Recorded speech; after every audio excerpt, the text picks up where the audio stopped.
It is an honor to be here. Thank you so much for inviting us to share our journey and our recent research. So, educating for a Noospheric consciousness. Our journey, actually, first we want to talk about a little bit about our journey, and then we have a series of videos, and we'd like to share with you 2 of those videos to get some feedback and generate some conversation with you.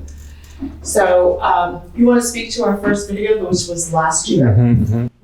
So basically, I think, David, you were the one who introduced us to the human energy conversation. So thank you very much again, because we share some common background in terms of like the need for a shift in paradigm for business education, and leadership more broadly. And this conversation here about Teilhard is in some way very much connected, even though it seems very far removed if you start out with some of the basic concepts. And so what we were challenging ourselves with is like, how can we bring this down to earth to some degree in the applied approach that we are teaching at a business school, okay? Wanting to contribute to the elevation of the students, at the same time really allowing them to get some actionable insight, not just some generic philosophical, theological framing that they might benefit from, but really like, what does this do to you?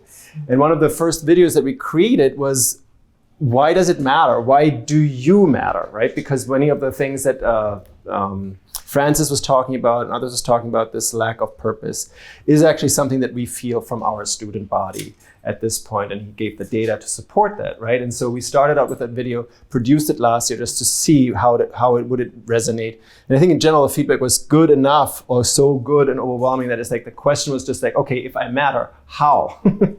Right? If I get newly that I do matter, tell me how I can matter. And so then out of that conversation, we had produced a series of 10 videos specific to our classes. We're teaching management, and my colleague Sophia Town here as well. We have 800 students every year that are getting exposed to this, and we have these connections with the Jesuit network, and Teilhard as a Jesuit in some way gets being reintroduced to the Jesuits newly, which they oftentimes didn't even know that there was somebody like him. But then we also did this for a communications course that Kimberley is teaching. So maybe you want to take it from there. So we split the 10 videos 5 and 5, and we focused on the excellence principles of the management area and then the leadership principles for the communications area. And we've been sharing these videos with our students as well, and getting lots of feedback from them regarding it. And we'd like to share them with you, 2 of them. We have 8 of them completed out of the 10 that have been posted on the website. And we invite you to go to the website and to really take a look at those and to give us feedback. So we'd like to share our first video with you, which is Elevating Teams, Your Contribution. This is one of the management videos, and then we'll talk on the other side of it.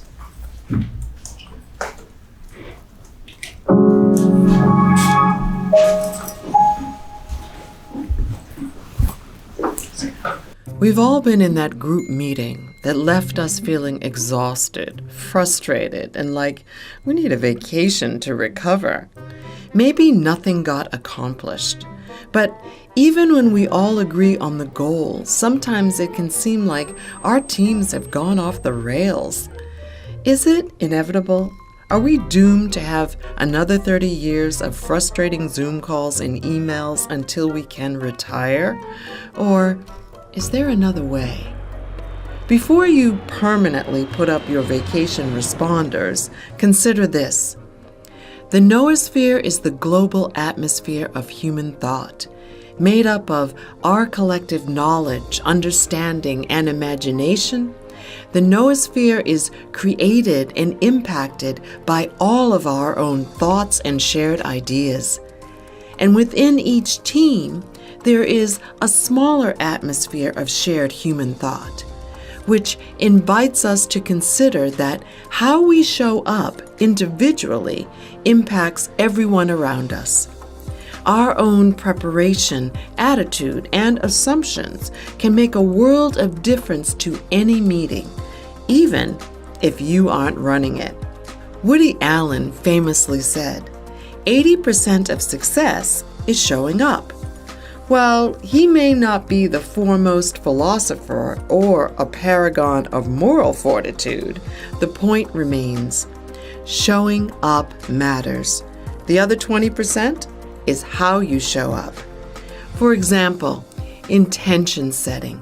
Your thoughts, attitudes, and ideas impact the noosphere. What can you choose to bring that would make a difference? Lightness, patience, clarity, support. What's regularly missing on your team? Confidence, understanding, hope, honoring the dignity of every member. Just by embodying that thing, you can shift the group. You want science to back it up? As social animals, we have mirror neurons. That means the same chemicals that fire in our brains when we do something as when we see someone else do it. When we see someone smile, we often smile. When we see someone yawn, we often yawn. So if someone sees you bring hope or patience or lightness, they can more easily take on that quality too. That impacts the noosphere. Like those neurons, each cell in the brain impacts the thoughts of the whole. Just like your thoughts impact the thoughts of the noosphere. To practice this, think of the moment. You felt it. When a meeting takes a right turn down bad news alley, oh boy, you think, as your team member sends you a message with an eye roll emoji. Suddenly, everyone is tuned out, checking email instead. Or the people in the room look away, cross their arms, and make themselves small. Cue the cricket sound effects. The doors of hope and possibility close, and thus the noosphere is impacted, allowing the shared knowledge and connection to dim. It can often feel like the team, the meeting, the information is running away without you, or maybe you'd like it to. But the it is actually a network of moments, ideas, and connections, and you are powerfully situated to push, pull, or activate that network with your attitude and actions. And the best part? You don't have to know everything to do it. In fact, you don't need to know anything to do it. One of the ways teams get stuck is by endlessly advocating for their own positions. Your boss thinks they're right, and they're determined to prove it, despite that same plan failing last quarter. You don't need your own plan before you raise your digital hand to make a difference. Evidence shows inquiry, not advocacy, is the best way to contribute. Trust that within the noosphere, the knowledge is out there. Not knowing yet is the perfect place to be. Shifting team dynamics can be as simple as genuinely asking questions. Ask to understand and discover. Try, I want to understand this decision better. Can you tell me more about how we got there? I'm not sure we're all on the same page. Can we talk through our goals and realign? I can tell there's a lot of passion around this idea. Where does that come from? Hey, everybody, can we pause and reset? We are all here in the noosphere together. We all have the power to be the person who turns the boat around. Respect your own dignity and that of others. So, how will you show up?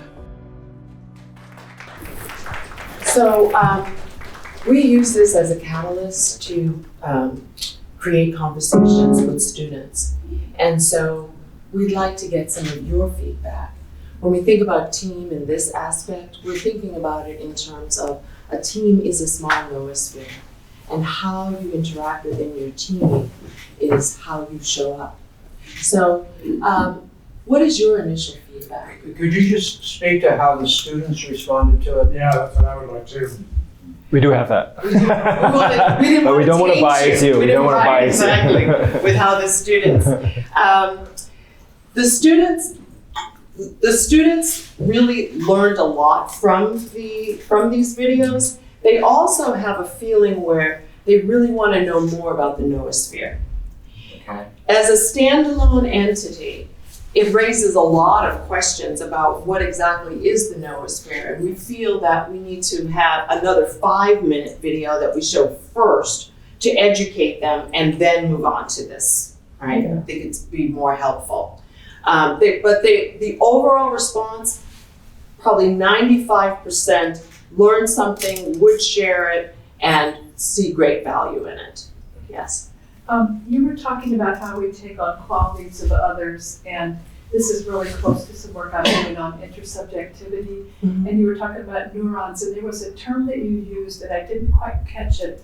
Is there a term for what you're talking about when we Mirror neuron? Mirror. Neurons, right. Yeah, Right. thank you. Yes. I feel like you could have done the whole thing just as well, maybe without using the word noosphere. And what do you think about that? I mean, the ideas could be presented in noosphere. I just wonder what you think the added value is of using the term noosphere. Couldn't you have done something just about the same? Yeah, we could using that have. word? Sure, we could have done the video without using the term noosphere. But I think one of the goals of the video is to introduce the noosphere.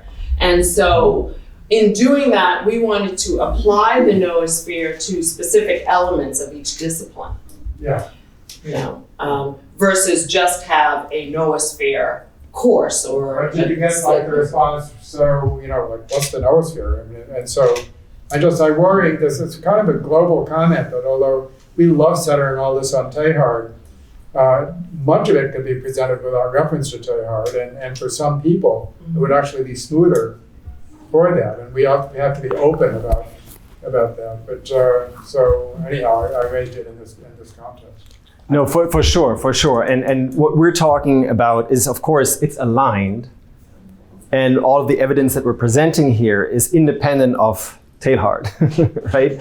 But I think it speaks to it in a way that is like, okay, if we set out, and which was part of the conversation with Human Energy, if we set out to teach students at a broader level about this concept, we can align it in different ways to things that they are studying anyway.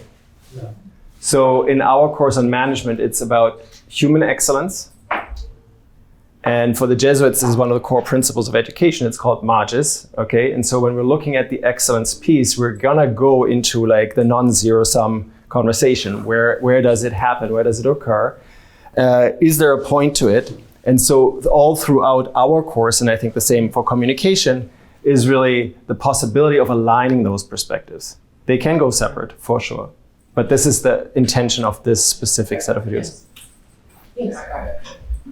For a Jesuit institution, I would respectfully disagree with David Stone Wilson that in my opinion, Teilhard de Chardin is one of the most successful examples of what the Jesuit contribution in the history of the order. And the more that students, my son graduated from Florida, and so I know a bit about it. And I've been involved with some other Jesuit institutions. And the more that the current Jesuits and the institutions and the students attending them can know about the connection between the Jesuits and the Noosphere and Chardin, I think it's a tremendously positive thing for the people attending, the students attending the schools. Absolutely. I just want to say it was beautifully narrated. And I wouldn't take that for granted because so often, you get kind of a harsh teacherly approach. You just do a fabulous job. And my personal opinion is that the Noosphere makes the viewers feel that they're part of something much larger than they want to find out about. And so it's kind of opening the door to, well, let's watch another film. Let's learn more. Yeah. I want to say, we're learning as we're going about how we can connect this, right? Because it's part of it is growing out of an effort where we say we want to educate the educators. And one of the things that the educators were saying, we need to have it down to earth in some way so that we can start the conversation with the students. And using some of the existing material that aligns is actually what we're trying to do here. And that may or may not work, or may work better without it. We're open to discussion. Emily, did you want to say something? Yes, thank you. So I've had this conversation with various people about the word noosphere, and it's clunky, it's awkward, it's new age, whatever. But think about our vocabulary right now. We Google things, we call Uber, we teach on Moodle, and like those, people get used to it. This is just part of our vocabulary. We do TikTok. So I don't really think it's a problem. I think once we get it out in circulation, it'll just become second nature. Yes. Okay, let's do the other video. So the second video is win-win negotiations in the noosphere. And we just heard a lot about alignment from the last speaker. So, and the non-zero sum. So this really does fall right into that.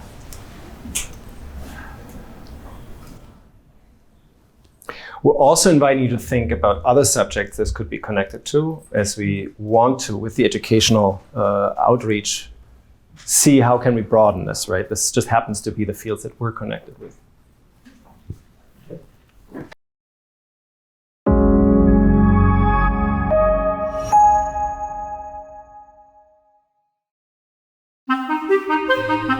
As a global society, we are more connected than ever before. In seconds, we can speak to someone on the other side of the earth as easily as we speak to our neighbors.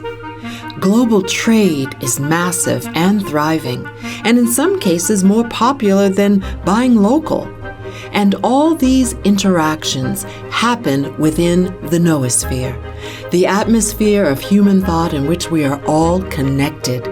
Anytime you engage others, trading goods or ideas from near or far, you are both participating in and creating the noosphere. How is trade part of the noosphere? Well, trade is an agreement, and therefore trade is really a conversation. And we negotiate in the noosphere to complete that conversation. In fact, some say all of life is a negotiation, whether between parties or even in your own head. You're discussing and debating what you value. Can I get it cheaper somewhere else? Is this really worth the extra time? Do I want to invest in this person or this venture? Negotiation is the exchange of ideas prior to trade. And it's easy to fall into a win-lose mindset, right? When someone asks what we want, we often think of wanting something and to win or end up on top. And we have emotions and fears around it. If it seems like too good a deal, must be a ripoff. If someone wants something that isn't what you want, you lose out. You have to fight for your own interest in negotiation, right? Because no one else will. Either we watch the movie I want or that you want. Either I win the contract or you do. That's called a distributive mindset. But it's not the only one possible. So, what's another way beyond win-lose? It's integrative thinking. We can acknowledge our interconnection at a needs level. Sure, any negotiation starts with what you want, but as we acknowledge our needs, we can look for win-win solutions. I can integrate what you want in our negotiation because the best thing is for us to work together. the best solution is one where everyone is happy.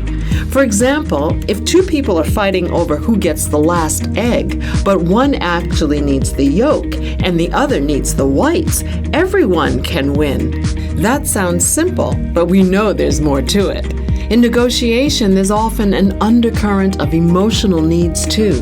If you win what you needed, but the process of negotiation was degrading, it doesn't feel like a satisfying end. You might have a bad taste in your mouth.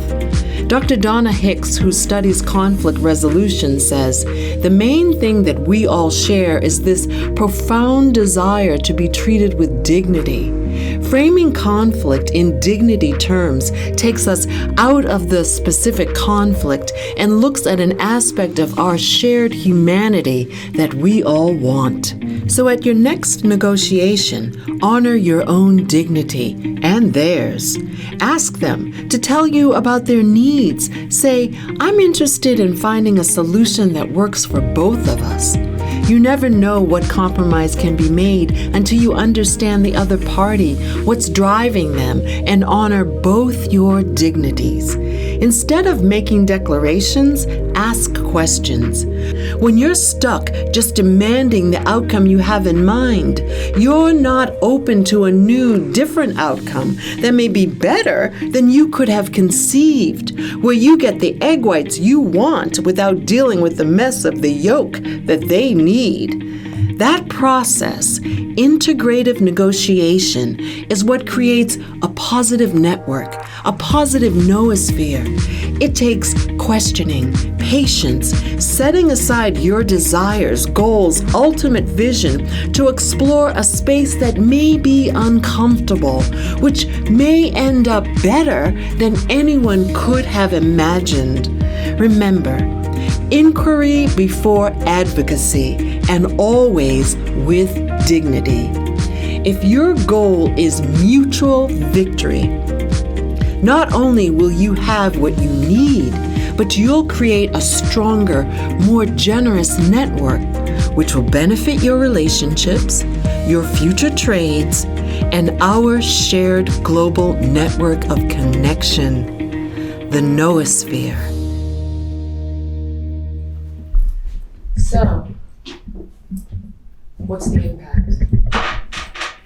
Well, I can start. The question I have is, in the verbiage, you use a word called positive noosphere. I thought noosphere is globally positive. So can you emphasize the word positive being used? So I think maybe David and others might help with that too. I don't think that the noosphere as a concept has a moral valence. Right? It is just the fact that there is this connection, and it could be positive and supportive, or it could actually be oppressive or negative, whatever we call negative, right? And right now what we're experiencing, I think, is the pressure of what we're doing is actually negative to our own survival, but it's part of the noosphere.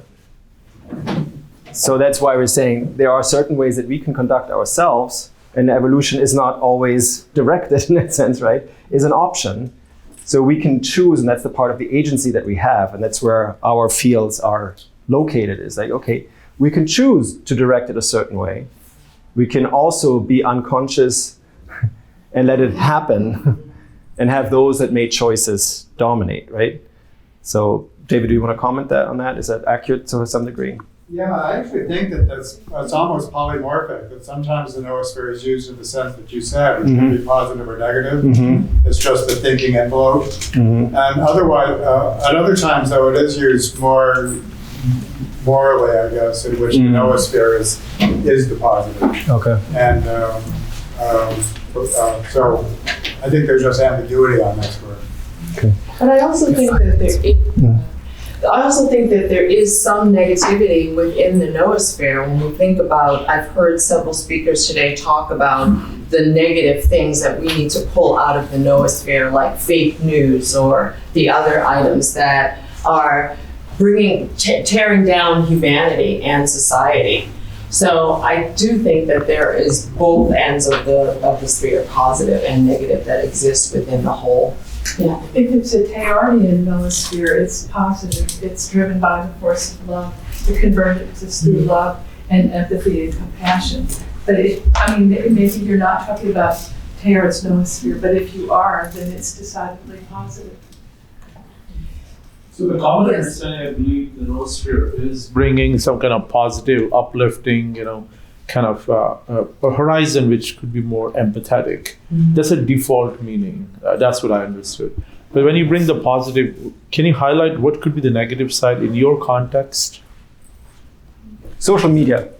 Oh, All right. Do you want to bring the reactions and then we can get some feedback on this? So I've been playing with this idea too, with what's in the noosphere, is it positive, negative? But if we look at the noosphere as this universe of ideas, right? We do have ideas that pull us down, that pull humanity down, but we can be a counterforce and rely on the Teilhardian idea of using love and that synergy and that harmony. So when I think about it, it is this field of ideas that we're all influenced by, we all contribute to. And so I know my personal decision is, do I want to be a healthy cell in this thing, or do I want to take, be a fear-based? So that's where I think the individual has a choice, but we as a collective, if we think similarly, can definitely tilt and influence the overall experience of the noosphere. That's how so not positive or negative, it's how do we want to interact with it? And we can make that shift towards Teilhard's vision. And that's, I think, the underlying ambition here when we talked about the first video, you matter, right? Yeah. Your choices matter. Yeah, so you can right. matter. You can let and stand back passively, you can contribute negatively, and you also have a choice to That's contribute right. positively, and that's how we're sort of highlighting a little bit some more practical applications of what that would look like. So you're empowered. Right. That's the Exactly. whole point, you're Right. empowering. Yeah. It's the whole, but you can impact it. And Yeah. That's the part that excites me. So here's the student feedback, and we kind of crunched it for video 1 and video 2. You can see where would you recommend it, and did you learn a lot from it? And did you learn a lot? It's almost 97%, and recommending it is a little over 80%. So there is a lot of interest from the students. There's a lot of positivity. We see this as going beyond student, though, as well, because I know that we've tested it with businesses as well, particularly teams, because businesses are constantly working within teams, and teams need assistance. So we have found some really good feedback with that. And we're looking to maybe expand these videos further. And that's where we want this to be more of a think tank in terms of how do you see these videos and videos of this kind being used, and what are your thoughts about that? And what areas and fields this could be used or developed for. We did it for specific baseline courses in college, management and communication. There could be something else. The word I want to use has probably come up, I came late, friendship. And is there the studies of